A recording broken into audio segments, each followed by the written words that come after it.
वल आक़िबतु लिलमुत्तक़ीन वस्सलातु वस्सलामु अला सय्यिदिल अंबियाइ वल मुरसलीन अम्मा बाद फ़अऊज़ु बिल्लाहि मिनश शैतानिर रजीम बिस्मिल्लाहिर रहमानिर रहीम क़ाल अल्लाहु तबारक व तआला फ़िल क़ुरआनिल मजीद वल फ़ुरक़ानिल हमीद मा आताकुमुर रसूलु फ़ख़ुज़ूहु व मा नहाकुम अन्हु फ़न्तहू वक़ाल अन्नबिय्यु सल्लल्लाहु तआला अलैहि वसल्लम इन्नमा अना क़ासिम वल्लाहु युअती सदक़ल्लाहु मौलानल अज़ीम व सदक़ रसूलुहुन नबियुल अमीनुल मतीनुल मुबीनुल मुईनुल मुख्तारुल करीम व नहनु अला ज़ालिका लमिनश शाहिदीन वश्शाकिरीन वल्हम्दुलिल्लाहि रब्बिल आलमीन।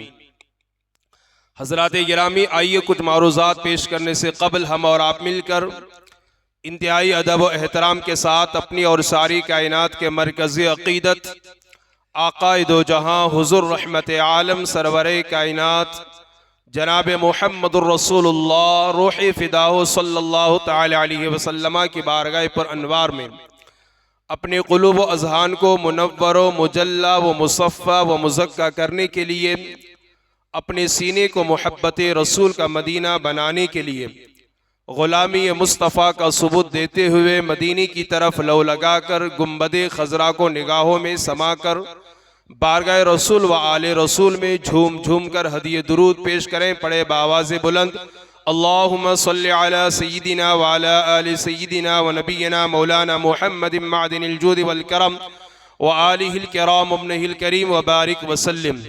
नबी और आले नबी पर एक मरतबा और बाआवाज़ बुलंद पढ़ ले अल्लाहुम्मा सल्लि अला सय्यिदिना व अला आलि सय्यिदिना व नबियना मौलाना मुहम्मदिन मअदिनिल जूदि वल करम व आलिहिल किराम इब्निहिल करीम व बारिक वसल्लिम। हज़रात मोहतरम, मामूल और दस्तूर के मुताबिक सबसे पहले अल्लाह रब्बुल आलमीन खुदाए वहदहु ला शरीक की बारगाह में दुआ गो हूँ कि रब्बे क़दीर जल्ल जलालहू अपने प्यारे हबीब दानाए ग़ुयूब साहिब लौलाक सल्लल्लाहु अलैहि वसल्लम के नालन पाक के सदक़े मुझे हक़ और सच बात कहने और आप तमामी हज़रात को हक़ और सच बात सुनकर उस पर अमल करने और उसे आम करने की तौफ़ीक़ अता फ़रमाए। अल्लाह तबारक व तआला की बारगाह में दुआ गो कि अल्लाह पाक हम सब की हाज़िरी को, हम सब के सजदों को अपनी बारगाह में कबूल मकबूल फ़रमाए।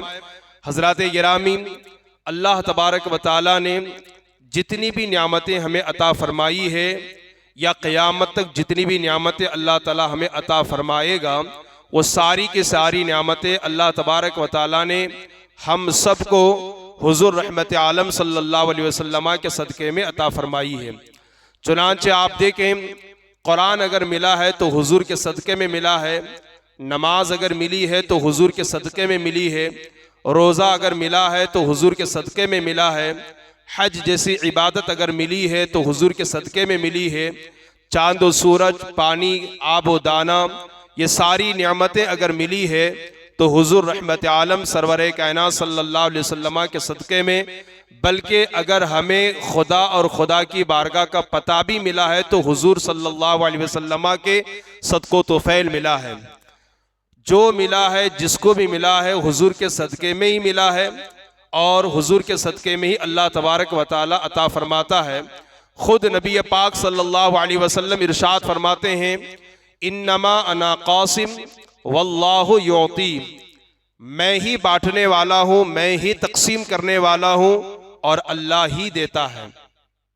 यानी देने वाला तो अल्लाह ही है, लेकिन मिलेगा तो मुस्तफ़ा जाने रहमत सल्लल्लाहु अलैहि वसल्लम की बारगाह से मिलेगा। वो उनकी बारगाह ऐसी बारगाह है कि जिसने जो भी मांगा है अल्लाह के फजल से और अल्लाह की अता से मुस्तफ़ा जाने रहमत सल्लल्लाहु अलैहि वसल्लम ने सारे मांगने वालों को अता फरमाया है। आज की गुफ्तगू में मैं आपको ये बताने की कोशिश करूँगा कि हुज़ूर सल्लल्लाहु अलैहि वसल्लम अपनी उम्मत के कहाँ कहाँ काम आते हैं, कहाँ कहाँ हुज़ूर काम आते हैं। इससे पहले मैं उनकी जूद व सखा और उनकी अता के हवाले से इमाम अहले सुन्नत इमाम इश्क मोहब्बत के चंद अशार आपकी समातों के हवाले करना चाहूँगा कि अल्लाह तबारक व तआला ने मुस्तफ़ा जाने रहमत सल्लल्लाहु अलैहि वसल्लम को ऐसा सखी और ऐसा फैयाज बनाकर भेजा कि जब जब जिसने उनसे जो जो मांगा है मुस्तफ़ा जाने रहमत सल्लल्लाहु अलैहि वसल्लम ने अता फरमाया है। आला हज़रत अज़ीमुल बरकत इमाम अहले सुन्नत इमाम इश्क व मोहब्बत रदी अल्लाह ताला अन्हु फरमाते हैं, वाह क्या जूदो करम है शहे बतहा तेरा, वाह क्या जूदो करम है शहे बतहा तेरा, नहीं सुनता ही नहीं मांगने वाला तेरा। खल्क के हाकिम हो तुम, रिज़्क के कासिम हो तुम। खल्क का माना होता है मखलूक, कह रहे हैं खल्क के हाकिम हो तुम, रिज़्क के कासिम हो तुम। जो मिला तुमसे मिला तुम पे करोड़ों दुरूद, और कौन देता है देने को मुँह चाहिए, देने वाला है सच्चा हमारा नबी। मांगेंगे मांगे जाएंगे, मुंह मांगे पाएंगे। या रसूल अल्लाह, मांगेंगे मांगे जाएंगे, मुंह मांगे पाएंगे। सरकार में ना ला है ना हाजत अगर की है, ला व रब्बिल अर्श जिसको जो मिला उनसे मिला। ला व रब्बिल अर्श जिसको जो मिला उनसे मिला। बढ़ती है कौनैन में नियामत रसूलुल्लाह की, हम भिखारी वो करीम उनका खुदा उनसे फुजू, और ना कहना नहीं आदत रसूलुल्लाह की। बखुदा खुदा का है यही दर, बखुदा खुदा का है यही दर, नहीं कोई और मफर मकर, जो वहां से हो यही हाके हो, जो यहाँ नहीं तो वहां नहीं। बखुदा खुदा का है यही दर, नहीं कोई और मफर मकर, जो वहां से हो यहीं आके हो, जो यहाँ नहीं तो वो वहां नहीं। तो हजरात गिरामी, आइए मैं आपको बताऊं कि अगर कोई आदमी किसी के काम आता है तो लोग उसकी कद्र करते हैं, लोग उसकी इज्जत करते हैं, लोग उससे प्यार और मोहब्बत करते हैं। लेकिन आज की गुफ्तगू में मैं आपको बताने की कोशिश करूं, हम जिस नबी पाक सल्लल्लाहु अलैहि वसल्लम का कलमा पढ़ते हैं, हम जिस नबी पाक सल्लल्लाहु अलैहि वसल्लम की विलादत का जश्न मनाते हैं, हम जिस नबी पाक सल्लल्लाहु अलैहि वसल्लम की बारगाह में हाजिर होते हैं, वो नबी पाक सल्लल्लाहु अलैहि वसल्लम हमें कहाँ कहाँ काम आते हैं। तो फरमाया गया हुजूर सल्लल्लाहु अलैहि वसल्लम की ज़ात ऐसी है जो दुनिया में उम्मत के काम आती है। हमारे हुजूर ऐसे हैं कि दुनिया में भी हमारे काम आते हैं। नज़ा के वक्त यानी जब रूह निकल रही होती है उस वक्त भी मुस्तफ़ा जाने रहमत सल्लल्लाहु अलैहि वसल्लम हमारे काम आते हैं। कब्र में भी हुजूर सल्लल्लाहु अलैहि वसल्लम हमारे काम आते हैं।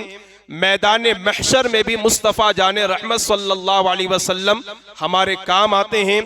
पुल सिरात पर मुस्तफ़ा जाने रहमत सल्लल्लाहु अलैहि वसल्लम हमारे काम आते हैं। मीज़ाने अमल पर अल्लाह के रसूल सल्लल्लाहु अलैहि वसल्लम हमारे काम आते हैं। आबे कौसर और हौज़े कौसर पर भी अल्लाह के रसूल सल्लल्लाहु अलैहि वसल्लम हमारे काम आते हैं। हत्ता कि जन्नत दिलाने में भी अल्लाह के रसूल हमारे काम आते हैं। ये सारी बातें आप याद रखें, जितनी बातें मैंने आपको गिनाई ना, इन सारी जगहों पर मुस्तफ़ा जाने रहमत हम गुनहगार उम्मत के काम आते हैं। अब मैं उसके साथ दलीलें पेश करने की सआदत हासिल करता हूँ। आप बगौर समात फरमाते जाएं कि मुस्तफ़ा जाने रहमत सल्लल्लाहु अलैहि वसल्लम किस कदर और किस तरह उम्मत के काम आते हैं। आप जरा सोचिए और अंदाजा लगाइए कि हजरत अनस, ये हदीस शरीफ में आपको सुना रहा हूँ, हजरत अनस बिन मालिक रदी अल्लाह ताला अन्हु से रवायत है, एक अंसारी नौजवान, एक अंसारी सहाबी हुजूर की बारगाह में आए और आकर के उन्होंने अनाज का सवाल किया। या रसूल अल्लाह, मैं फ़क्र व फाका में मुब्तला हूँ, गुर्बत का शिकार हूँ, घर में बाल बच्चे हैं। या रसूल अल्लाह, मेरे घर में अनाज नहीं है, कुछ अता फरमाएं। अल्लाह के रसूल सल्लल्लाहु अलैहि वसल्लम ने फरमाया कि ए नौजवान सहाबी, तुम्हारे घर क्या सामान है? उन्होंने कहा, या रसूल अल्लाह, सिर्फ एक चादर है जिसे हम बिछाते भी हैं और जिसे हम ओढ़ते भी हैं, और एक प्याला है जिसमें हम पानी पीते हैं। अल्लाह के रसूल सल्लल्लाहु अलैहि वसल्लम ने फरमाया कि वो दोनों चीजें लेकर के आओ। रसूल पाक सल्लल्लाहु अलैहि वसल्लम का हुक्म सुनकर वो सहाबी चादर भी लाए और प्याला भी लेकर के आए। रसूल पाक ने तमाम सहाबा को जमा करके फरमाया, कौन है मुझसे जो ये चादर और प्याला खरीदना चाहता है?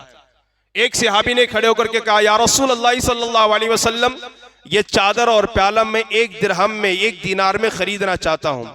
अल्लाह के रसूल सल्लल्लाहु अलैहि वसल्लम ने फरमाया, कौन है जो इससे और ज्यादा कीमत देकर इसे खरीदना चाहता है? एक सहाबी ने कहा, या रसूल अल्लाह, मैं 2 दीनार देकर, 2 पैसे देकर इस चादर को और इस बर्तन को खरीदना चाहता हूं। अल्लाह के रसूल ने 2 दीनार लेकर वो चादर और बर्तन उसको अता किए, उस सहाबी को। वो 2 दीनार लेकर के अल्लाह के रसूल सल्लल्लाहु अलैहि वसल्लम ने उस अंसारी सहाबी को दिया और फरमाया कि 1 दीनार से अनाज और गल्ला खरीदो और अपने घर दे आओ, और 1 दिरहम और दीनार से तुम कुल्हाड़ी खरीदो और उसको खरीद करके मेरे पास ले आओ। वो सहाबी गए और इसी तरह किया। कुल्हाड़ी ला करके जैसे मुस्तफ़ा जाने रहमत की बारगाह में पेश किया, अल्लाह के रसूल सल्लल्लाहु अलैहि वसल्लम ने खुद अपने दस्ते मुबारक से एक लकड़ी लेकर के उसमें ठोस दिया और फिर फरमाया, तुम जाओ जंगल से लकड़ियां काटो और काट करके बाजार में बेचो, 15 दिन तक मेरे पास नहीं आना। वो सहाबी गए और 15 दिन तक लकड़ियां काटते और बाजार में बेचते, लकड़ियां काटते बाजार में बेचते, लकड़ियां काटते बाजार में बेचते। 15 दिन के बाद जब वो मुस्तफ़ा जाने रहमत सल्लल्लाहु अलैहि वसल्लम की बारगाह में वापिस आए तो 10 दिरहम या 10 दीनार उनके पास मौजूद थे। कितने दीनार थे? 10 दिरहम और 10 दीनार उनके पास मौजूद थे। देखिए, कुर्बान जाइए रसूल पाक सल्लल्लाहु अलैहि वसल्लम की अजमत पर कि किस तरह अपने नौजवान सहाबी के काम आ रहे हैं। अगर उसी वक्त गल्ला दे करके भेज देते तो वो सहाबी इतने अमीर और इतने जो ना वो ताकतवर नहीं होते।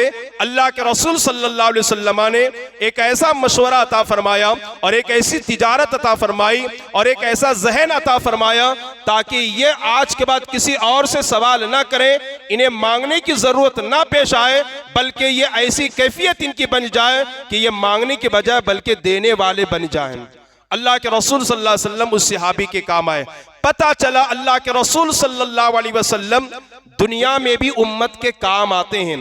उम्मुल मोमिनीन माँ हजरत आयशा सिद्दीक़ा बिनते सिद्दीक़ रदियल्लाहु ताला अन्हा या कोई और उम्महातुल मोमिनीन में से उम्मुल मोमिनीन है, वो फरमाती हैं कि हुजूर जाने रहमत सल्लल्लाहु अलैहि वसल्लम घर पर तशरीफ फरमा है। अल्लाह के रसूल घर पर बैठे हुए हैं, अचानक मुस्तफ़ा जाने रहमत सल्लल्लाहु अलैहि वसल्लम फरमाने लगे, लब्बैक लब्बैक लब्बैक। मेरे नबी ने फरमाया। उम्मुल मोमिनीन ने अर्ज किया, या रसूल अल्लाह सल्लल्लाहु अलैहि वसल्लम, ये लब्बैक उस वक्त कहा जाता है जब कोई मदद के लिए पुकारे। लब्बैक का मतलब होता है मैं हाजिर हूँ, मैं हाजिर हूँ, मैं हाजिर हूँ। आज हम लब्बैक का नारा लगाते और कहते हैं लब्बैक या रसूल अल्लाह, या रसूल अल्लाह मैं हाजिर हूँ। तो उम्मुल मोमिनीन ने अर्ज किया, या रसूल अल्लाह, ये लब्बैक उस वक्त कहा जाता है जब कोई मदद के लिए पुकारे, दस्तगीरी के लिए पुकारे। यहाँ कोई पुकारने वाला तो नजर नहीं आता, फिर भी आप लब्बैक कहते हैं। मेरे आका सल्लल्लाहु अलैहि वसल्लम ने फरमाया, मेरा एक सहाबी परेशानी में गिरफ्तार है, उसने वहीं से मुझे मदद के लिए पुकारा है, तो मैंने यहां से उसके लिए लब्बैक कहा है, मैंने लब्बैक कहा है। ए मेरे गुलाम मैं हाजिर हूं। पता चला मुस्तफ़ा जाने रहमत सल्लल्लाहु अलैहि वसल्लम की जात ऐसी जात है जो दुनिया में भी काम आती है, नज़ा के वक्त में भी काम आती है। इसी तरीके से बेशुमार रिवायतें और हदीसें हैं, अगर मैं सुनाता जाऊं तो काफी वक्त दरकार होगा। पता चला हुजूर दुनिया में काम आते हैं, और फिर कब काम आते हैं हमारे नबी? नज़ा के वक्त, यानी जब रूह निकल रही होती है उस वक्त भी कोई काम आए या ना आए, हमारा नबी हमारे काम आता है। और नज़ा के वक्त कितनी तकलीफ होती है, जब रूह निकलती है बड़ी तकलीफ होती है, जिसे सकरात का आलम कहते हैं। कल ही हमारे मोहल्ले में जंगली खानदान में एक खातून का इंतकाल हुआ, जमीला बी, अल्लाह उनकी बेहिसाब मगफिरत फरमाए। जितने भी मोमिनीन और मोमिनात दुनिया से जा चुके हैं, अल्लाह सबकी बेहिसाब मगफिरत फरमाए और सबको जन्नत में आला साला मुकाम नसीब फरमाए। जो सकरात की हालत होती है ना, नज़ा का जो वक्त होता है ना, उस वक्त बड़ी तकलीफ होती है। फरमाया गया, अगर किसी इंसान के बदन पर 360 मरतबा, कितनी मरतबा? 360 मरतबा तलवार से जख्म किया जाए, वार किया जाए, तो 360 जख्मों से जो दर्द नहीं होता, उससे ज्यादा दर्द उस वक्त होता है जब मलिकुल मौत रूह को कब्ज करता है, रूह को निकलता है। इतनी तकलीफ होती है मौत के वक्त। बल्कि मैं आपको बताऊं, हजरत ईसा अलैहिस्सलाम का मौजज़ा था। क्या मौजज़ा था? वो अल्लाह की अता से मुर्दों को जिंदा करते थे। कुरान कहता है वो अल्लाह की अता से मुर्दों को जिंदा करते थे। उन्होंने अपनी माँ हजरत मरियम को जिंदा किया तो कहा कि माँ क्या आप दुनिया में रहना चाहती हैं? साहिब तफसीर नईमी ने भी इसको लिखा है, हजरत मरियम मामूली औरत का नाम नहीं है, मामूली खातून का नाम नहीं है, बहुत बड़ी वलिया का नाम है। एक नबी की माँ का नाम हजरत बीबी मरियम है। उन्होंने कहा, बेटा मैं दोबारा मौत की सख्ती से गुजरना नहीं चाहती, मैं दोबारा मौत की सख्ती से गुजरना नहीं चाहती। पता यह चला कि जब रूह निकाला जाता है, रूह जब कब्ज की जाती है, इंसान के बदन से जब रूह निकलती है तो बड़ी तकलीफ होती है। फरमाएगा 360 तलवारों का जख्म जो दर्द नहीं देता, उससे ज्यादा दर्द तो रूह निकलने के वक्त। और मुस्तफा जाने रहमत सल्लल्लाहु अलैहि वसल्लम उस वक्त भी हमारे काम आते हैं। देखिए मैं आपको चंद हदीसें पेश करता हूं, बगौर समात फरमाए।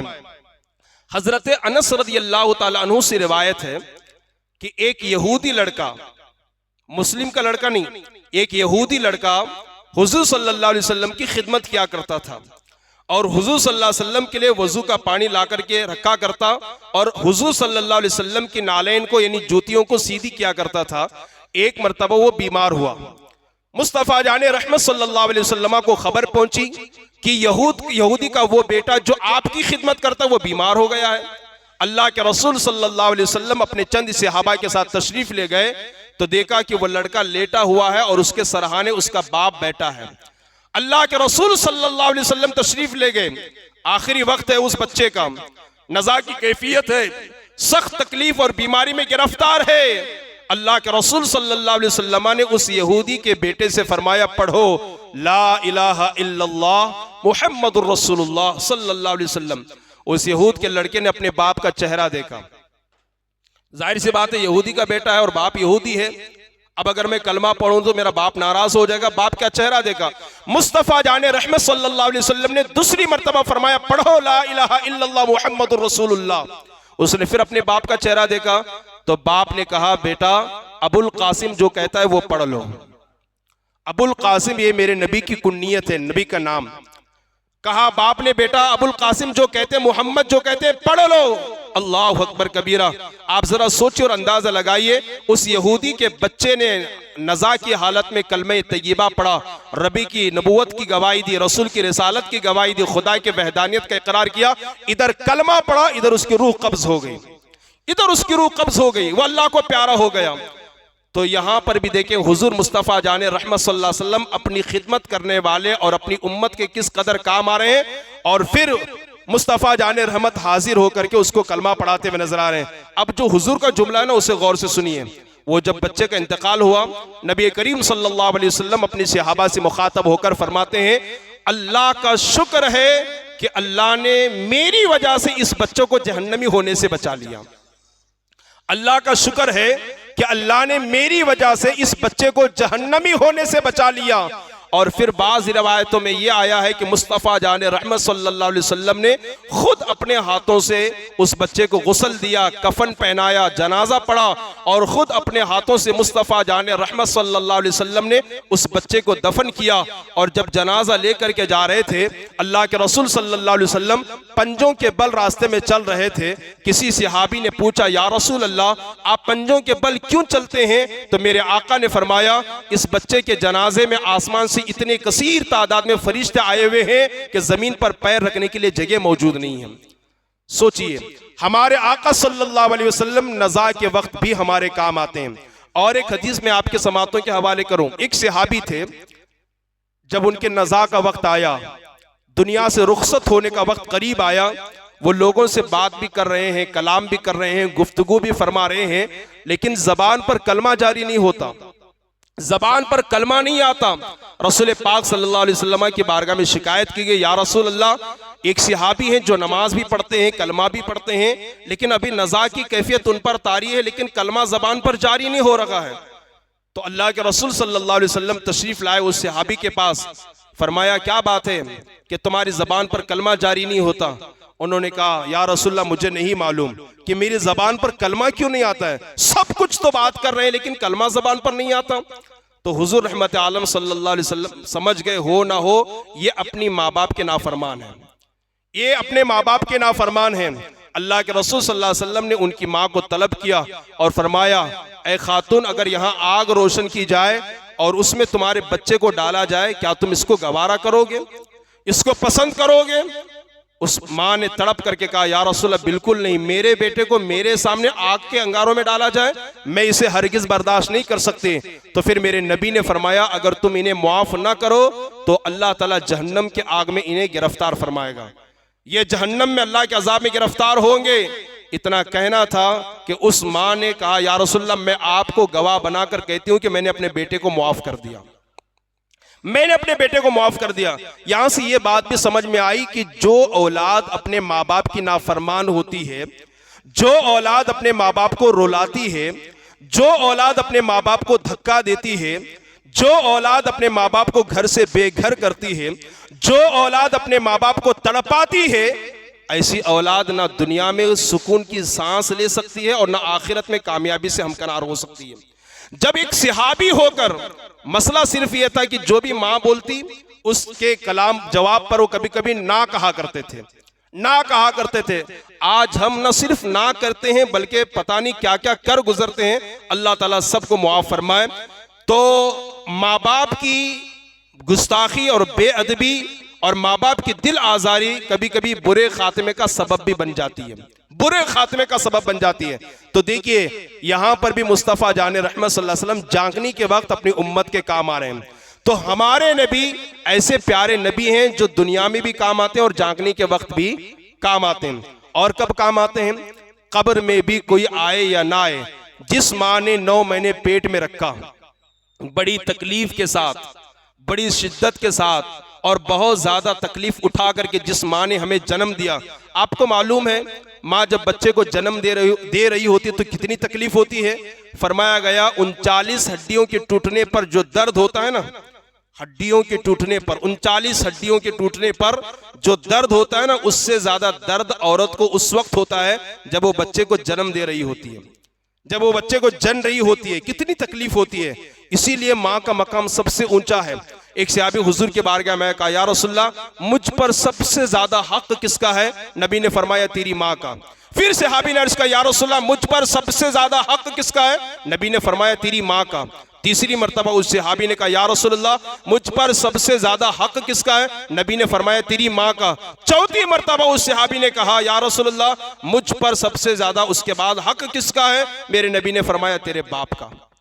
3 मर्तबा मेरे रसूल ने फरमाया कि तुझ पर तेरी माँ का हक है, तेरी माँ का हक है। और मैं अक्सर आपसे कहा करता हूं कि कुरान में रब ने वाज़े लफ्जों में फरमाया, देखिए कुरान हमेशा छोटी चीज को बयान करता है और बड़ी चीज को छोड़ देता है कि इसके जरिए से उसको आप समझ लें। पूरे कुरान में कहीं नहीं लिखा है कि माँ को गाली मत दो। वाज़े लफ्जों में पूरे कुरान में कहीं नहीं लिखा है माँ को गाली मत दो। पूरे कुरान में वाज़े लफ्जों में कहीं नहीं लिखा है कि माँ को मारो मत। लेकिन कुरान में यह जरूर लिखा है कि माँ बाप को उफ तक मत कहो। फला तकुल लहुमा उफ। उफ का मतलब क्या है? बाज उलमा ने उसकी तशरीह फरमाई, आप 2 व्हीलर में, कार में बैठे हैं, आपने चाबी डाला और बहुत जरूरी काम आपको, आप जा रहे हैं और आपकी माँ ने आपको पुकारा, माँ ने आपको पुकारा और आपने उस वक्त कहा उफ।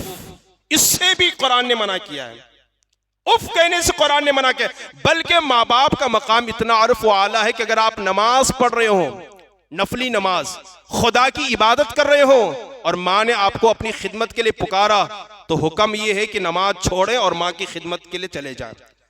नमाज छोड़ करके माँ की खिदमत करने का हुक्म है। मैं फर्ज नमाज की बात नहीं कर रहा, नफल नमाज की बात कर रहा हूं।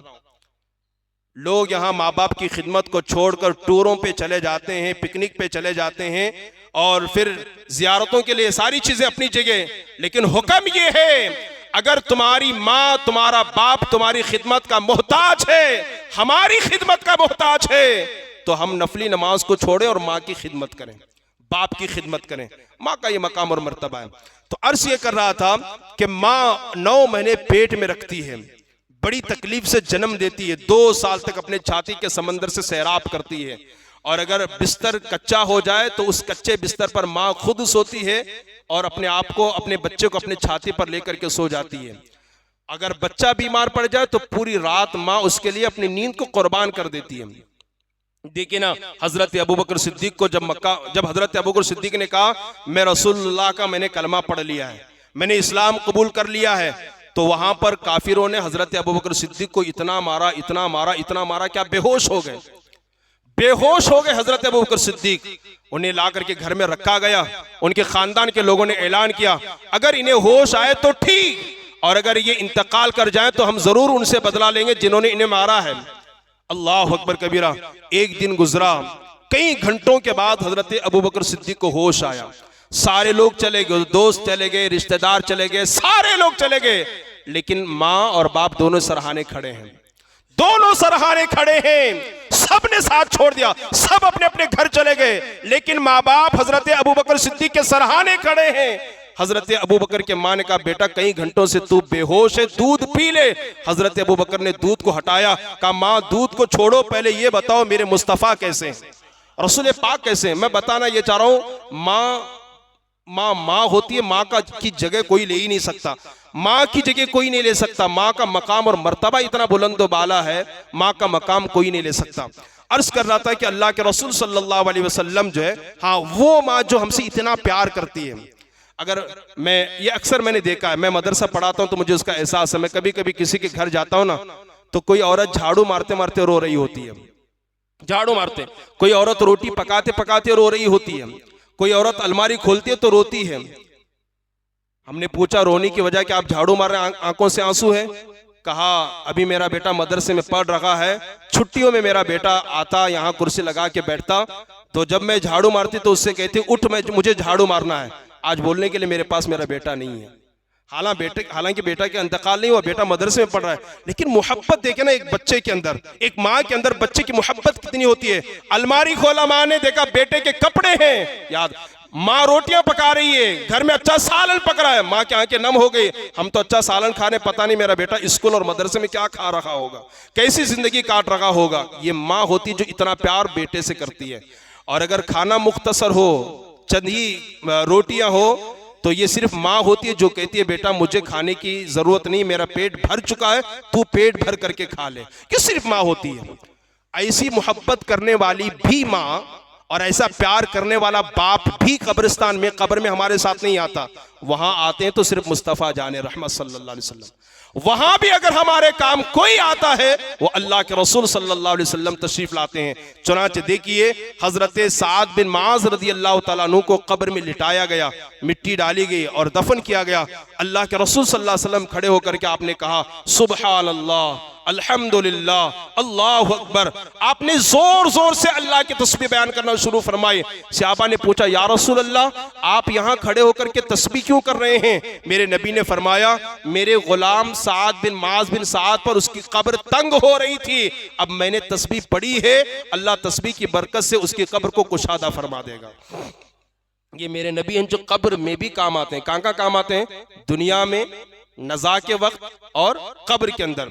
अल्लाह के रसूल सल्लल्लाहु अलैहि वसल्लम एक मरतबा मिशकात शरीफ, बुखारी शरीफ, कुरान के बाद सबसे बड़ी किताब बुखारी शरीफ है, उसके अंदर भी मौजूद है, ये हदीस मौजूद है। अल्लाह के रसूल सल्लल्लाहु अलैहि वसल्लम तशरीफ ले जाते हैं, अचानक सवारी बिदकने लगी। जिस सवारी पर मेरे आका सवार थे वो बिदकने लगी। अल्लाह के रसूल सल्लल्लाहु अलैहि वसल्लम सवारी से नीचे तशरीफ लाए और अपने गुलामों से फरमाया कि यहाँ पुराने ज़माने की दो कब्रें हैं, पुराने ज़माने की दो कब्रें हैं और दोनों पर कब्र में अजाब हो रहा है। एक को अजाब इसलिए हो रहा है कि ये पेशाब के छींटों से नहीं बचा करता था, और दूसरे पर अजाब इसलिए हो रहा है कि ये चुगली किया करता था, चुगली किया करता था। दोनों पर अजाब हो रहा है। अल्लाह के रसूल सल्लल्लाहु अलैहि वसल्लम ने एक दरख्त की टहनी को तोड़ा और फिर दोनों की कब्रों पे गाड़ दिया और फिर फरमाया ये टहनियाँ जब तक तरोताज़ा रहेगी अल्लाह तबारक व तआला की ये तस्बीह बयान करेगी और अल्लाह ताला इनके अजाब में तखफीफ फरमाएगा, आसानी पैदा फरमाएगा। ये हदीस भी बताती है कि मुस्तफ़ा जाने रहमत सल्लल्लाहु अलैहि वसल्लम कब्र में काम आते हैं। मैंने आपको बताया दुनिया में काम आते हैं, नज़ा के वक्त काम आते हैं, कब्र में काम आते हैं। और कहाँ काम आते हैं अल्लाह के रसूल सल्लल्लाहु अलैहि वसल्लम? पुल सिरात पर। काम पर? ये पुल सिरात क्या है? एक रास्ते का नाम है पुल सिरात, जो तलवार से ज्यादा तेज है, बाल से ज्यादा बारीक है। हर गुनहगार को, हर निकोकार को यहां से गुजरना ही पड़ता है। हर एक का गुजर है इस पर, और लोग कट कट करके जहन्नम में गिर रहे होंगे, कट कट करके जहन्नम में गिरेंगे। लेकिन सुनिए, वहां कोई नहीं आता, लेकिन आला हजरत अजीमुल बरकत इमाम अहले सुन्नत ने लिखा है कि पुल सिरात के पास खड़े होकर अल्लाह के रसूल सल्लल्लाहु अलैहि वसल्लम अल्लाह की बारगाह में दुआ करेंगे, रब्बी सल्लिम रब्बी सल्लिम रब्बी सल्लिम, अल्लाह मेरी उम्मत को सही सलामती के साथ पार कर दे, अल्लाह मेरी उम्मत को सलामती के साथ पार कर दे, अल्लाह मेरी उम्मत को सलामती के साथ पार कर दे। तभी तो आला हजरत अजीमुल बरकत पुकार करके कहते हैं, रजा पुल से वजद करते गुजरिए, रजा पुल से वजद करते गुजरिए कि है रब्बे सल्लिम सदाए मोहम्मद सल्लल्लाहु अलैहि वसल्लम, कि है रब्बे सल्लिम सदाए मोहम्मद सल्लल्लाहु अलैहि वसल्लम। पुल सिरात पर हर एक को गुजरना है, और ऐसा नहीं कि मैं बच जाऊंगा मैं बच जाऊंगा, हर एक को इससे गुजरना है। और जिसके दामन में जितनी ज्यादा नेकियां होगी वो उतना ज्यादा तेजी के साथ आसानी के साथ चला जाएगा। वहां पर भी मुस्तफ़ा जाने रहमत सल्लल्लाहु अलैहि वसल्लम हमारे काम आते हैं और हमारे लिए दुआ फरमाते हैं। और आप आगे बढ़िए, हौज़े कौसर पर अल्लाह के रसूल सल्लल्लाहु अलैहि वसल्लम वहां भी काम आते हैं। और आप आगे बढ़िए, मीज़ान जहां पर बंदों के नेक और अच्छे और बुरे अमल तोले जाते हैं ना, वहां पर भी मुस्तफ़ा जाने रहमत सल्लल्लाहु अलैहि वसल्लम काम आते हैं।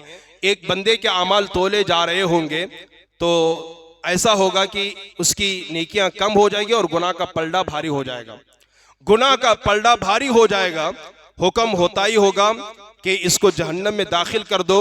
अल्लाह के रसूल सल्लल्लाहु अलैहि वसल्लम एक कागज का टुकड़ा ला करके नेकियों के पलड़े पर रख देंगे, और जैसे ही रखेंगे तो नेकी का पलड़ा भारी होगा, गुनाह का पलड़ा हल्का हो जाएगा। वो अर्ज करेगा, ए नूरानी चेहरे वाले, आप कौन हैं और आपने क्या रखा है?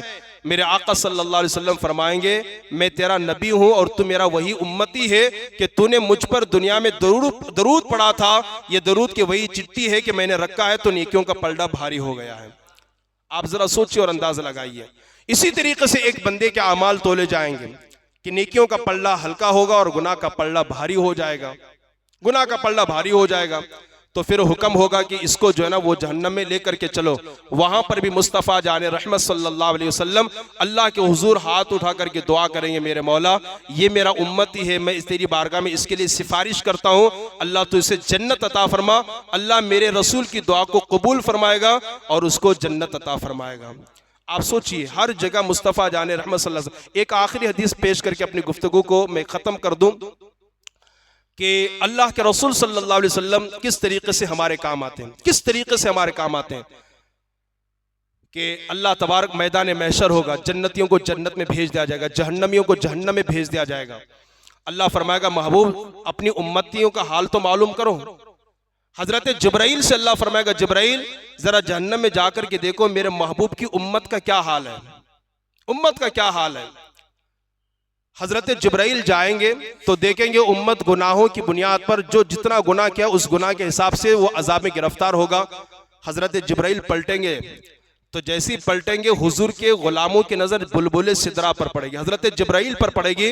वो पुकार करके कहेंगे, जिब्राइल हमारे आका से हमारी हालत सुना दो, हमारे नबी से हमारी कैफियत बयान कर दो। अल्लाह अकबर। हजरत जिब्राइल खुदा के हुजूर आएंगे और अर्ज करेंगे, ऐ अल्लाह मैंने जहन्नमियों को देखा है, वो तरह तरह के अजाब में गिरफ्तार हैं, और जहन्नम में कैसा कैसा अजाब मिलेगा वो अल्लाह ही बेहतर जाने। अल्लाह अकबर। बहुत खतरनाक कि वक्त पे गुंजाइश नहीं कि उसका अजाब मैं आपके सामने पेश करूं। हजरत जिब्राइल अल्लाह के हुजूर अर्ज करेंगे, मेरे मौला जहन्नमी तरह तरह के अजाब में गिरफ्तार हैं और तेरे महबूब की उम्मत ने तेरे महबूब को मदद के लिए पुकारा है। इतना कहना होगा कि अल्लाह फरमाएगा, जिब्राइल फिर जाओ मेरे महबूब से कह दो कि आपकी उम्मत ने आपको याद किया है। हजरत जिब्राइल हुजूर की बारगाह में जाएंगे और जाने के बाद अर्ज करेंगे, या रसूल अल्लाह आपकी उम्मत ने आपको मदद के लिए पुकारा हुआ, अजाब में गिरफ्तार हैं। अल्लाह के रसूल सल्लल्लाहु अलैहि वसल्लम इतना सुनते अर्श के पास से गुजरेंगे और अल्लाह के हुजूर सजदा रेज होंगे और सजदे में जाकर के अल्लाह के बारगाह में दुआ करेंगे। इतनी लंबी दुआ करेंगे कि मेरा रब कहेगा, इरफा रासका या मोहम्मद, ऐ मोहम्मद अपने सर को उठाइए, आज आप जो कहेंगे जो मांगेंगे आपको अता किया जाएगा। अल्लाह तबारक व तआला की बारगाह में मेरे आका फरमाएंगे, मेरे अल्लाह मेरी उम्मत को मेरे हवाले फरमा दे, मेरी उम्मत को मेरे हवाले फरमा दे। उसके बाद अल्लाह तबारक व तआला इरशाद फरमाएगा, महबूब हमने आपकी उम्मत को आपके हवाले कर दिया, जितनों को चाहो हाथ पकड़ करके जहन्नम से निकाल करके जन्नत में दाखिल कर दो। उसके बाद मुस्तफ़ा जाने रहमत सल्लल्लाहु अलैहि वसल्लम तशरीफ लाएंगे और जहन्नम से जहन्नमियों को निकालेंगे, अपने गुलामों को निकालेंगे जो गुनाहों की वजह से जहन्नम में जा चुके हैं, गुनाहों की वजह से अल्लाह की नाफरमानी की वजह से जहन्नम में जा चुके हैं। जहन्नमियों को जहन्नम से बाहर निकालेंगे। कैफियत ये होगी कि जलकर बिल्कुल जो ना सिर्फ हड्डियां बची हुई होगी। अल्लाह के बारगाह में हुजूर अर्ज करेंगे, ए अल्लाह तूने ये करम तो कर दिया कि इनको जहन्नम से निकाल दिया, मेरे मौला इतना करम और फरमा दे कि ये चलने के काबिल हो जाए। अल्लाह ताला फरिश्तों को हुक्म फरमाएगा, फरिश्तों मेरे महबूब की उम्मत पर नहरे हयात को जारी कर दो। क्या कर दो? नहरे हयात को जारी कर दो। और जैसी नहरे हयात का पानी उम्मत के बदन से लगेगा, उनके जिस्म पर गोश्त वगैरह सब आ जाएगा और फिर वो मजबूत इंसान हो जाएंगे और फिर वो नबी के साथ जन्नत में दाखिल हो जाएंगे। आप जरा सोचिए और अंदाजा लगाइए, क़यामत में भी अगर कोई हमारे काम आ रहा है तो हमारे आका हैं, दुनिया में हमारे काम कोई आ रहा है तो हमारे आका है, नज़ा के वक्त हमारे कोई काम आ रहा है तो हमारे आका है, कब्र में कोई हमारे काम आ रहा है तो वो हमारे आका हैं, पुल सिरात पर अगर कोई हमारे काम आ रहा है तो हमारे आका हैं, इसी तरीके से हाबे को हौज़े कौसर पर कोई हमारे काम आ रहा है तो हमारे आका हैं, मीज़ान पर कोई अगर हमारे काम आ रहा है तो वो भी हमारे आका हैं। तो जो आका हर जगह हमारे काम आ रहे हों तो बताइए सबसे ज़्यादा हमें मोहब्बत किससे होनी चाहिए? आज दुनिया ये कह रही कि आई लव मोहम्मद लिखने पर अगर दुनिया जेल के सलाखों के पीछे डाल रही है और कैद कर रही है, केस कर रही है, तो ये हमारी जिम्मेदारी बढ़ती है कि हम 2 कदम और आगे बढ़ करके कहें, सिर्फ अगर आई लव मोहम्मद कहने पर तुम गिरफ्तार करते हो तो मेरे नबी के तो 99 नाम है, हर नाम के सामने हम कहेंगे I love Mohammed, I love Mahmood, I love Hamid, हर नाम के सामने हम ये कहेंगे और भी मोहब्बत करके दुनिया को बता दें। हमें हुजूर की मोहब्बत से जो ना जेल डरा नहीं सकता, केस डरा नहीं सकता। अगर हुजूर से मोहब्बत करने के लिए अगर अपना सर देना पड़े तो हम सर देने को तैयार हैं। हुजूर से मोहब्बत करने के लिए अगर अपनी औलाद को कुर्बान करना पड़े तो हम अपनी औलाद को कुर्बान करने के लिए तैयार हैं। हुजूर की मोहब्बत के लिए अगर दुनिया छोड़ना पड़े तो हम उसके लिए भी तैयार हैं, इसलिए कि हमारे नबी ने खुद फरमाया, तुम में से कोई उस वक्त तक के मोमिन नहीं हो सकता जब तक कि वो मुझे अपनी जान से ज्यादा मोहब्बत ना करे, जान से ज्यादा। ला युमिनु अहदुकुम हत्ता अकून अहब्ब इलैहि मिन वालिदिही व वलदिही वन नास अजमईन, ये बुखारी शरीफ की हदीस पाक है। तुम में से कामिल मोमिन उसी वक्त होगा जब वो अपने बीवी, अपने बच्चे, अपने माँ बाप और अपने रिश्तेदार, हत्ता कि अपनी जान से ज्यादा मुझसे मोहब्बत ना करें। आज दुनिया अगर जो है इस पर ये वावेला मचा रही है तो हमारी जिम्मेदारी है कि हम अपने दिल से दुनिया की मोहब्बत को निकाल दें, दौलत की मोहब्बत को निकाल दें, इक़्तिदार और कुर्सी की मोहब्बत को निकाल दें और अपने सीने को मोहब्बत रसूल का मदीना बनाएं। किसी और की मोहब्बत दुनिया आखिरत में काम आए या ना आए, मगर अल्लाह के रसूल सल्लल्लाहु अलैहि वसल्लम की मोहब्बत ऐसी है कि दुनिया में भी काम आएगी और आखिरत में भी काम आएगी। और अल्लाह तबारक व तआला हम सब का खात्मा इसी पर फरमाए। आज ये पैगाम लेकर के जाएं कि रसूल पाक सल्लल्लाहु अलैहि वसल्लम की ज़ात हमारे लिए बेहतरीन नमूने अमल है, बेहतरीन आइडियल है, और हुजूर सल्लल्लाहु अलैहि वसल्लम की ज़ात हमारे लिए ऐसी बेहतरीन नमूने अमल है कि मुस्तफ़ा जान रहमत सल्लल्लाहु अलैहि वसल्लम की ज़ात हर जगह हमारे काम आती है, हर जगह हमारी दस्तगीरी फरमाती है, हर जगह हमारी मदद फरमाती है। अल्लाह तबारक व तआला मुझे आपको सबको कहने सुनने ज़्यादा अमल की तौफीक अता फरमाए। और चंद ऐलानात हैं, समाअत फरमा लें।